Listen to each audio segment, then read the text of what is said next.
పట్టణానికి కొంచెం దూరంలో ఉన్న చిన్న గ్రామంలో రామయ్య అనే ఒక రైతు జీవించేవాడు. అతని జీవితం సాదాసీదాగా ఉండేది. కాని అతనికి తన భూమి మీద ప్రేమ ఎక్కువగా ఉండేది.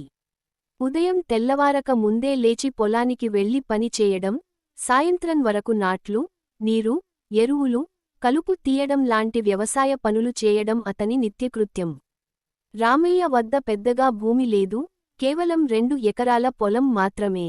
కాని ఆయన కష్టం, పట్టుదల, మరియు భూమిపై ఉన్న విశ్వాసం వల్ల ప్రతి సీజన్లో మంచి పంటనే పండించేవాడు. పక్కనే ఉన్న రైతులు ఎక్కువ భూములు కలిగి ఉన్నా, వారికి కలసివచ్చేది తక్కువే. కారణం, వారు పండిన పంట విలువను కంటే, తక్షణ లాభాలపై దృష్టిపెట్టేవారు. ఒకసారి వర్షాలు ఆలస్యంగా వచ్చినప్పుడు గ్రామంలో చాలామంది రైతులు సాగు చేయలేక నష్టపోయారు. కాని రామయ్య మాత్రం, ముందే తన పొలానికి తగిన నీటి వనరులు ఏర్పాటు చేసుకున్నాడు. వానకాలానికి ముందు చిన్న చెరువు తవ్వించి, అక్కడ నీటిని నిల్వ చేసుకున్నాడు. ఆ నీటితో తన పంటను బ్రతికించాడు. అంతేకాదు, ఆ సంవత్సరంలో పంటల ధర కూడా పెరిగింది. రామయ్య తక్కువ ఖర్చుతో ఎక్కువ లాభం పొందాడు.